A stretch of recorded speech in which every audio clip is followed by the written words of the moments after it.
Hello प्यारे बच्चों, स्वागत है आप सभी का आर्या पाठशाला के इस प्यारे से परिवार। मैं आपका नवनीत भैया, मैं और आप मिलकर पढ़ रहे थे मैथ। हमने लास्ट लेक्चर में एक्सरसाइज 3.1 सॉल्व कर चुके हैं। हमने सारे क्वेश्चन उसके सॉल्व कर लिए। इवन हमने आर एस अग्रवाल के इंपोर्टेंट क्वेश्चन भी हमने देखे। हमने सारे टॉपिक, जो सब टॉपिक होते हैं, हमने सारे लास्ट लेक्चर में 3.1 के लिए हमने खत्म कर दिए। अब आज स्टार्ट करेंगे 3.2 के लिए। कौन कौन से सब टॉपिक होने वाले हैं। बेसिकली मैं 3.2 के लिए बेस बनाऊंगा, क्योंकि कोई भी मकान के लिए बेस बहुत इंपॉर्टेंट होता है हमारा। अगर हमारा बेस स्ट्रांग है तो हम एक्सरसाइज या मकान इजिली ऊपर बना सकते हैं। तो अगर 3.12 का अगर मैंने अच्छे से बेस बना दिया, समझ में आ गया, मैं इसमें कुछ एग्जांपल भी सॉल्व कराऊंगा। अगर ये आपको अच्छे से क्लियर हो गया तो आप इजिली 3.2 सॉल्व कर लोगे, क्योंकि कोई भी टॉपिक को भैया से पढ़ने के बाद आपसे बच के नहीं जाने वाला। तो आप स्टार्ट करते हैं 3.2 के लिए क्या क्या इंपॉर्टेंट है। लास्ट लेक्चर में हमने बेसिकली अलजेब्रिक मेथड पढ़े थे। हमने ग्राफिकल इक्वेशन को सॉल्व करने के लिए ग्राफ कैसे प्लॉट करते हैं। तो हमने क्या देखा था, algebraic method of solving a pair of linear equation। Equation आपको पता है लीनियर इक्वेशन क्या होती है, पेयर क्या होते हैं, लीनियर इक्वेशन और टू वेरिएबल्स क्या होता है, सबको आपको मैं लास्ट लेक्चर में अच्छे से इजीली बहुत डीपली पढ़ा चुका हूं। आप नेक्स्ट लेक्चर देख रहे हैं 3.2 के लिए लेक्चर सॉल्व कर रहे हैं। बट बेसिकली बेटा पीछे वाला आपको इजीली आना चाहिए, क्योंकि अगर पीछे वाला अगर आपने नहीं देखा होगा तो आगे हम बढ़ने से कोई फायदा हमारा है नहीं। लेकिन मैं कोशिश करता हूँ कि 3.1 को ऐसे पढ़ाऊंगी, 3.2 को ऐसे पढ़ाऊंगी 3.1 से रिलेटेड ना हो, लेकिन कुछ ना कुछ टॉपिक रिलेटेड होते ही हैं। ठीक है, तो देखो हमने क्या देखा, पिछले सेक्शन में हमने ग्राफिकल मेथड से इक्वेशन सॉल्व करना सीखा। ग्राफिकल मेथड से इक्वेशन सॉल्व करना सीखा था। हमने पॉइंट निकालते थे, एक्स वाई की वैल्यू निकालते थे, फिर हमको पेयर बनाते थे, फिर हम ग्राफ पे प्लॉट करते थे, जिससे सॉल्यूशन जो यहाँ कट करती थी उसके सॉल्यूशन होते थे। लेकिन जब सॉल्यूशन इंटीजर ना हो तब ग्राफ पे सॉल्यूशन रीड करना मुश्किल हो जाता है। इंटीजर हो तो इजीली हो जाता है, 1 2 3 -1 2 3 इनको प्लॉट करना इजीली होता है। अब पॉइंट में आ जाए तो बहुत ज्यादा टफ हो जाता है। तो उसके लिए ही हमने क्या कहते हैं, ये आगे पढ़ेंगे। वैसे हम ये देख लेते हैं प्रॉब्लम विद ग्राफिकल मेथड में प्रॉब्लम क्यों क्या क्या हुई, जो हमने नेक्स्ट मेथड यूज किया। क्या क्या प्रॉब्लम हुई, नॉन इंटीग्रल या डेसिमल सॉल्यूशन। बेसिकली डेसिमल में आए या पॉइंट रूट में आए तो ये √3 है, √2 है, इनको कहाँ प्लॉट करेंगे। 1 2 3 तो प्लॉट कर लेंगे इजिली ग्राफ में, 3 आ गया, 2 आ गया। भैया आपने लेक लाइन का सॉल्यूशन बोला कि 1 को ये अब चलना है 4,3 चलना है, एक्स में 4 चलना है, 3 में 3 चलना है, वाई में 3 चलना है, ये आपने प्लॉट तो कर लिया इजिली है। अगर भैया मैं आपको बोलूं √2,1 प्लॉट करना है, हमने तो भैया रिजनल नंबर को ग्राफ प्लॉट करना आपने तो बहुत लंबा मेथड सिखाया था, इसको उल्टा मानते थे और फिर ग्राफ प्लॉट करते थे। यार √2 की एग्जैक्ट वैल्यू पर हमें थोड़ी पता √2 की एग्जैक्टली वैल्यू कहां पर आएगी, 1.414 कहां पर आएगी, इसको हम इजीली ग्राफ पे रूट मतलब प्लॉट नहीं कर सकते। तो इसीलिए ही मतलब ये प्रॉब्लम हमें देखी गई, इनको कैसे हम मतलब कैसे प्लॉट करें, और इनको एग्जैक्ट ग्राफ में बनाना बहुत मुश्किल होता है। एक्यूरेट प्लॉटिंग मुश्किल होती है। बेसिकली वही पॉइंट को हम ग्राफ पे मेंशन करना बहुत ज्यादा प्रॉब्लम हमें होती है। ठीक है, और गलती होने के चांसेस ज्यादा होती हैं, क्योंकि अगर देखो पॉइंट्स की वैल्यू आएंगी तो बेटा हम इजीली प्लॉट नहीं कर पाएंगे, तो गलती हमारे पे ज्यादा होंगी।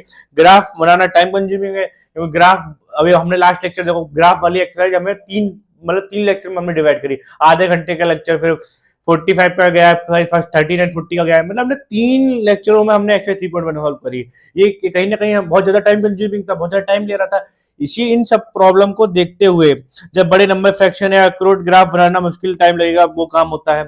अगर इन सबको प्रॉब्लम को देखते हुए फिर हमने क्या पढ़ा मैथ्स में, हमने मैथ्स में देखा कि व्हाट इज अल्टरनेटिव। अल्टरनेटिव क्या है भैया, दिल थाम के बैठी, अल्टरनेटिव क्या है की कॉन्सेप्ट, सब्स्टिट्यूशन मेथड। ये एक अल्टरनेटिव मेथड आया, ये एक नया मेथड हमने ज्ञात की। इतनी सारी प्रॉब्लम हो रही थी, बहुत सारी चीजें हम फेस नहीं कर पा रहे थे, मतलब बहुत ज्यादा प्रॉब्लम गलतियां हो रही थी हमसे।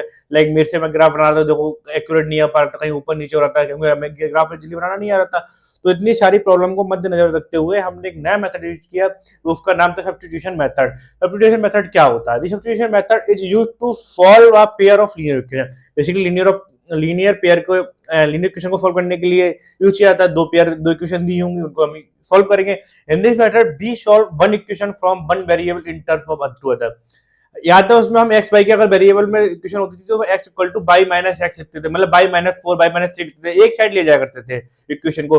तो भाई हम एक ही साइड ले जाके इसको सॉल्व करेंगे, एक ही मतलब वेरिएबल में सॉल्व करेंगे and then substitute into the second equation. जो आंसर आ जाएगा, मतलब जो हमने इक्वेशन निकाली एक ही दोनों इक्वेशन में x में ले ली, तो फिर पहली x की दूसरी जो इक्वेशन वैल्यू होगी x की, मान लो सपोज x की वैल्यू यहाँ था x प्लस वाई प्लस 4, तो यहाँ हमने x इक्वल टू 4 आ गया, तो ये हमने इसमें सब्स्टिट्यूट कर देंगे, मतलब x की वैल्यू इसमें सब्स्टिट्यूट कर देंगे जिससे कि y की वैल्यू निकला है। तो ये मैं भी सिखाऊंगा, थ्योरी में थोड़ा लाइक ऊपर नीचे हो सकता है, कोई दिक्कत नहीं है, लेकिन हम बेसिकली थ्योरी से पढ़ना हमारा धर्म है तो उनको पढ़ लेते हैं। Step two solve, choose one equation and express one variable in terms of other. एक ही वेरिएबल हमें इक्वेशन बनानी, चाहे बाई में बना लो चाहे एक्स में बना लो, ठीक है। Substitute this expression into second equation, जो हमने एक्स या बाई में जो हमने सॉल्यूशन इक्वेशन बनाई उसको हम वापस पहली इक्वेशन में रख देंगे। हमने दूसरी इक्वेशन मान लो एक्स में बनाई, तो फिर पहली इक्वेशन जो एक्स है उसकी वैल्यू, जो दूसरी इक्वेशन हमने जो एक्स की टर्म में हमने निकाली है उसको हम वापस उस पहली इक्वेशन में एक्स में रख देंगे, जिससे कि वो इक्वेशन बाई में बन जाए पूरी, ठीक है। अभी मैं करके दिखाऊंगा तो आपको समझ में आ जाएगा। तीसरा, solve the resulting one variable equation, फिर वो एक वेरिएबल में हो जाएगी, बाई में हो जाएगी, पूरी इक्वेशन को सॉल्व कर लेंगे। Substitute back to find the other variable, फिर वापस हम बाई की वैल्यू निकलाएंगे, फिर हम एक्स में रखेंगे तो एक्स की वैल्यू निकलाएंगे। तो इसमें रॉकेट साइंस है नहीं है। अब देखो मैं एग्जांपल सिखाता हूँ, तो एग्जांपल में क्लियर समझ में आ जाएगा आपको बेटा। देखो कोई दिक्कत नहीं, टेंशन लेनी नहीं है भैया, से पढ़ने के बाद कोई टॉपिक छूटेगा थोड़ी, एनसीईआरटी हम उड़ाते हैं भैया, क्या दिक्कत ले रहा है यार तुम भी। चलो एग्जांपल देखते हैं। x plus y equal to 14 और दूसरी इक्वेशन है x minus y equal to 4। मैंने पहले क्या बोला कि हम एक ही उसमें, मतलब क्या बोला है कि choose one equation and express one variable in terms of other, तो हम एक ही वेरिएबल बना लेंगे। देखो हमने एक x को, हमने इस वाली इक्वेशन को हमने क्या लिख लिया, ये पहली वाली इक्वेशन को हमने क्या लिख लिया, x equal to by minus 14, ये x इधर चला गया, मतलब बाई इधर चला गया, तो ये हो गया 14 माइनस बाई, लिख लेंगे, इजी लिख लिया हमने, देखो इजी लिख लिया हमने, देखो ये लिख लिया। फिर हम क्या करेंगे, इस x को हम इस वाली इक्वेशन में पुट कर देंगे, इस x को हम इस वाले इक्वेशन में पुट कर देंगे, तो ये 14 माइनस बाई इक्वल टू 4 हो गया। देखो हो गया नहीं हो गया। अब ये इसको हम सॉल्व कर लेंगे, ये दूसरी इक्वेशन को हम सॉल्व कर लेंगे। देखो बाई की टर्म आ गया, तो ये देखो ये माइनस का 2y हो जाएगा, इधर 4 माइनस 14 हो जाएगा, इधर 14 चला जाएगा, तो ये y इक्वल टू क्या हो जाएगा, यहाँ 10/5 आ जाएगा। ये देखो 14 में से 4 गया तो 10 बचेगा, माइनस का मतलब ये माइनस माइनस कट जाएगा, तो ये 2, ये जो 2 होगा ये 2 होगा बेटा, एक सेकंड 2 होगा ये, तो ये 5 आ जाएगा। बाई इक्वल टू क्या आएगा, 5 आएगा। देखो ये बाई इक्वल टू 5 आएगा, तो सॉल्व करना आएगा इजीली, कितना इजी है। जब ये बाई इक्वल टू 5 आ गया तो ये बाई इक्वल टू 5 इसमें रख दो या चाहे इसमें रख दो, एक्स की वैल्यू निकाल लोगे। 14 minus y equal to x था, ये देखो 14 माइनस बाई था, तो बाई की वैल्यू 5 रख दी हमने, तो एक्स की वैल्यू क्या आ गई, 9 आ गई। एक्स इक्वल टू 9 आ गया, वाई इक्वल टू 5 आ गया। कोई रॉकेट साइंस है इसमें। एक क्वेश्चन समझ में नहीं आ रहा, दोबारा मैं बताता हूँ। देखो क्या किया हमने, देखो मैं दोबारा बता देता हूँ क्या किया हमने। देखो देखो जो हमने एक्स वाई की तो क्वेश्चन दी हुई थी ना, ये लीनियर पेयर दिया हुआ था ना, तो हमने ये एक्स को यहीं रखा, मतलब हमने एक्स की टर्म में निकाल लिया। एक्स इक्वल टू हो गया 14 माइनस बाई हो गया, तो ये 14 माइनस बाई हमने जो है पहली इक्वेशन में एक्स की जगह रख दिया हमने, तो 14 माइनस बाई इसमें ये इक्वल टू 4 ये था, तो ये 14 चला जाएगा, तो ये 14 माइनस 2y इक्वल टू 4 हो जाएगा और माइनस में बाई हो जाएगा। ये देखो बेटे जब सॉल्व, ये देखो ये ऐसे मैं बताऊं, यहाँ पर अगर आपको दिक्कत हो रही है समझ में तो खुद से कर लेना, ये सॉल्व ये खुद से कर लोगे ना। ये देखो 14 माइनस बाई इक्वल टू 4, तो माइनस बाई 2y हो जाएगा माइनस का, ठीक है।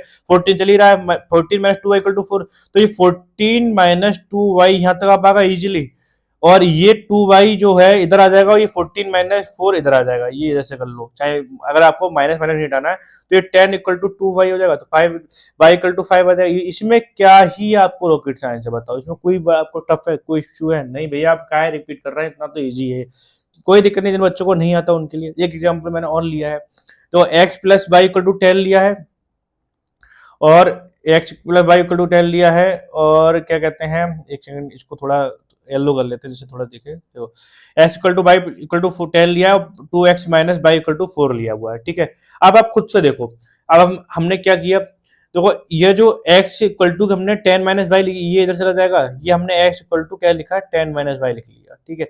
अब ये सब्स्टिट्यूट अपने x में कर ले, तो ये वाली वैल्यू हम कितना पुट कर देंगे, इसमें पुट कर देंगे, तो 2 into 2x minus y equal to 4, तो x की जगह हम क्या रख देंगे, 10 माइनस बाई रख देंगे, और माइनस बाई इक्वल टू 4, ये 20 minus 2y minus y equal to 4, ये क्या हो जाएगा, ये 20 माइनस 3y इक्वल टू 4। अब इसको सॉल्व करना नहीं आएगा बाबू, इसको ये 20 माइनस 3y इक्वल टू 4 कैसा है समझ में आ गया। अब ये 3y यहीं रखेंगे, 20 माइनस में चला जाएगा तो माइनस का 16 हो जाएगा, इधर माइनस का 3y था, तो ये इधर आके क्या हो जाएगा, minus 3y equal to minus 16 हो जाएगा, ये 20 माइनस 4, और y इक्वल टू क्या आ जाएगा, 16/3 आ जाएगा, आ जाएगा नहीं आ जाएगा। ऐसे ही हम x फिर ये बाई इक्वल टू 16/3 जो आया है, इसको किसमें पुट कर देंगे, x plus y equal to 10 में पुट कर देंगे, तो x की वैल्यू क्या थी, 10 माइनस बाई था, ये 10 माइनस बाई यहाँ से हमने लिखा था, इसमें हमने पुट कर दिया, तो 10 माइनस बाई की वैल्यू कितनी है, 16/3, ये 30 ऊपर चला जाएगा, ये अब नीचे एलसीएम 3 लेंगे तो 30 माइनस 16 हो जाएगा। 13/16 कितना होता है, 14/3 हो जाएगा। ये देखो 14/3 आंसर आ रहा है, देखो ये 14/3 आ रहा है, एक 16/3 आ रहा है, एक 16/3 आ रहा है। ये देखो ये देखो ये आ रहा है। कोई इश्यू है इसमें, बताओ कोई इश्यू है, कोई रॉकेट साइंस है इसमें, बताओ बताओ। कितने इजी तरीके से सब्स्टिट्यूशन मेथड आपको बता दिया, ये पता बहुत इजी है बेटा। इसको बेसिकली एक टर्म में आपको इक्वेशन निकालनी है और दूसरे टर्म में दूसरी वाली इक्वेशन पुट कर देनी है। देखो अब पिछली वाले एक्सरसाइज का रिकैप कर लेते हैं। यूनिक सॉल्यूशन के लिए मैंने क्या बताया था आपको, याद है, a1/a2 not equal to b1/b2, याद है कुछ लाइनियर इंटरसेक्ट होती है, एक पॉइंट पर इंटरसेक्ट करती है, एक यूनिक सॉल्यूशन मिलता है। नो सॉल्यूशन के लिए मैंने क्या बताया था, इनफाइनाइट मैनी सॉल्यूशन के लिए क्या बताया था, बताओ आपको कुछ डेड लाइन वाला मैंने क्वेश्चन बताया था ना, ये रेशियो क्या था, a1/a2 equal to b1/b2 equal to c1/c2 याद था। और नो सॉल्यूशन के लिए पैरेलल जिसमें होती थी क्या था, a1/a2 equal to b1/b2 not equal to c1/c2, यही होता था। कोई रॉकेट साइंस से बताओ इसमें, कोई रॉकेट साइंस से बताओ। पता है बेटा ये वाला आपको रिकैप करना पड़ेगा, अगर ये नहीं करोगे तो बताओ कैसे काम चलेगा, क्योंकि ये जब तक खुद से नहीं करोगे आप, मतलब खुद से नहीं सॉल्व करोगे तब तक ये नहीं आने वाला। समझ रहे हो, समझ रहे हो। ये वाला मैंने एक रिकैप दे दिया आपको लास्ट वाले लेक्चर का, जो याद रखने वाला काम है। अब टिप्स क्या है आपके लिए, टिप्स क्या है, और देखो मैं हर लेक्चर के बाद मैं एक शॉर्ट में समझे देता हूँ, वही आपको ये एक लास्ट स्लाइड है जिसमें मैंने आपको ये शॉर्ट नोट्स अब में आपकी ये नोट होनी चाहिए कि ये याद रखने से आपको पूरी एक्सरसाइज आपकी सॉल्व हो जाएगी। अब पूरा लेक्चर आपको ये बेसिकली पूरे लेक्चर का एक रिकैप होता है, ठीक है। टिप्स क्या है, always simplify equation before substitution. पहले देखो सिंप्लीफाई कर लो, इससे क्या मान लो 3x वगैरह 2x है या 3x है, यूं मैं नेक्स्ट में एग्जांपल देके समझ में आएगा। तो उनको एक ही टर्म में बना लो, मतलब ये मान लो 4x है, यहाँ दे दिया है 4x 4y-2, तो ये x है ना, ये जो पहले सिंप्लीफाई कर लो, तो 4y-2/4 कर लो। ये x या तो x में बना तो x होना चाहिए, y में बना तो y होना चाहिए, सिर्फ y या सिर्फ x होना चाहिए, ओनली x या ओनली y होना चाहिए, ठीक है। Keep equation in standard form, कोशिश करो इन स्टैंडर्ड फॉर्म में हो, ax plus by plus equal to c इसी स्टैंडर्ड फॉर्म में क्वेश्चन हो। जैसे इसमें देखो ये जो हर एग्जांपल हमने इसी स्टैंडर्ड फॉर्म में लिए थे, देखो ये वाला भी x plus y equal to 10, 2x minus y equal to 4, ये देखो ऊपर भी x plus y equal to 14, x minus y equal to 4, देखो ये दिख रहा है आपको ऐसे। और check the answer by substituting value into both original value, check भी कर सकते हैं आंसर। अब अगर हमारे x y हमने रखा, अब इसको चेक कर लेते हैं। देखो देखो इस वाले क्वेश्चन चेक कर लेते हैं। x की वैल्यू क्या है, 9 और y की वैल्यू 5 4 आई, वो 5 आई है, तो x plus y equal to 14 होना चाहिए। तो x की वैल्यू 9 आई है, y की वैल्यू 5 आई, 9 प्लस 5 14 ही तो होता है, 9 5 14 होता है। x minus y equal to 4 आनी चाहिए क्वेश्चन में, x माइनस इक्वल टू 4 आना चाहिए, तो भी तो आ जाएगा, ये देखो तो भी तो आ जाएगा। x की वैल्यू 9 है, y की वैल्यू 5 है, और 9 माइनस 5 भी 4 होता है, ये भी 4 आ रहा है, ये बराबर आ गया, ये भी बराबर आ गया, ये देखो दोनों बराबर है। तो बेसिकली ये चेक भी कर सकते हैं हम, इजीली चेक कर सकते हैं, ठीक है बेटा, ठीक है भैया, चेक कर सकते हैं। हाँ, फ्रैक्शन और डेसिमल क्वेश्चन, ये क्या होता है, देखो मल्टीप्लाई ऑल टर्म एलसीएम, ये पता है बेसिकली ये इक्वेशन को जो अगर पॉइंट में डेसिमल में आ रही है तो इनको हम एक नॉर्मल इस स्टैंडर्ड फॉर्म में इक्वेशन में कैसे लेके आएंगे वो बताया गया। जैसे ये वाला इक्वेशन है 0.2x plus 0.3y equal to 1.3 है, अगर हम इसमें मल्टीप्लाई बाई 10 करें तो इक्वेशन ऐसा बन जाएगी। मान लो ये देखो, ये यहाँ पर 0.2 को 10 से मल्टीप्लाई करेंगे तो क्या आ जाएगा, 2 आ जाएगा, ये पॉइंट आगे बढ़ जाएगा, ये 2 आ गया, 2x हो गया। यहाँ पर 0.3 से मल्टीप्लाई 10 करेंगे तो ये 3 हो जाएगा, ये 1.3 से करेंगे तो 13 हो जाएगा। तो ये 2x plus 3y equal to 13 कैसे आया, समझ में आ गया। ये देखो ये कैसे समझ में आ गया, ये देखो। अब कुछ भी आप इजीली कर सकते हैं, मतलब आप मान लो इक्वेशन दी हुई है 0.5x plus 0.6x equal to 0.9, तो इसको अगर हम 10 से मल्टीप्लाई करेंगे तो क्या हो जाएगा, ये 5x हो जाएगा, ये 6 ये देखो बाई कर लो यहाँ पर, ये 6.6 है, तो 10 से मल्टीप्लाई करेंगे तो 6 हो जाएगा, और यहाँ 0.9 है तो 0.9 तो 9 हो जाएगा, सिर्फ ये क्वेश्चन बना लोगे। अगर पॉइंट में डेसिमल में दी हुई है तो बेसिकली जितने डेसिमल पीछे दिया हुआ उतनी जीरो से मल्टीप्लाई कर देंगे। अगर मान लो ये 0.02 दिया होता है, अगर 0.02 दिया होता तो 100 से मल्टीप्लाई करके ये 2 बना देते। कोई रॉकेट साइंस है इसमें, जितने पॉइंट पीछे दिया हुआ उतने ही जीरो से हम मल्टीप्लाई करके इसे इजीली बना सकते हैं, ठीक है भैया। चलो ये लेक्चर में हमने जितना देखा मेथड देख लिया, अब एक बार देख लेते हैं। देखो हमने क्या क्या पढ़ा, पहले हमने ये बताया, देखो भैया देखो मेन चीज क्या करते हैं, टीचर सारे मेथड तो पढ़ा देते हैं, मतलब मेथड तो पढ़ा देते हैं कि हाँ ये अल्टरनेटिव मेथड जो आपका है, ये सब्स्टिट्यूशन मेथड हमने पढ़ा दिया, लेकिन क्यों पढ़ाया, हम बेसिकली व्हाट पे तो काम करेंगे, लेकिन why we use this method, हमने अल्टरनेटिव मेथड क्यों यूज किया हमने, बेसिकली ग्राफिकल मेथड पे क्या क्यों यूज नहीं कर रहे, ग्राफिकल मेथड पे क्या प्रॉब्लम आ रही थी जो हमने अल्टरनेटिव मेथड यूज किया। तो मैंने सारे आपको ये प्रॉब्लम विद ग्राफिकल मेथड में बताया कि डेसिमल में आती है, नॉन इंटीग्रल होती है, एक्यूरेट प्लॉटिंग करना मुश्किल होता है, गलती होने के चांसेस ज्यादा होते हैं, ग्राफ बनाना टाइम कंज्यूमिंग है, इसीलिए हमने अल्टरनेटिव मेथड यूज किया। इसमें कोई रॉकेट साइंस है भैया कि नहीं चाहिए।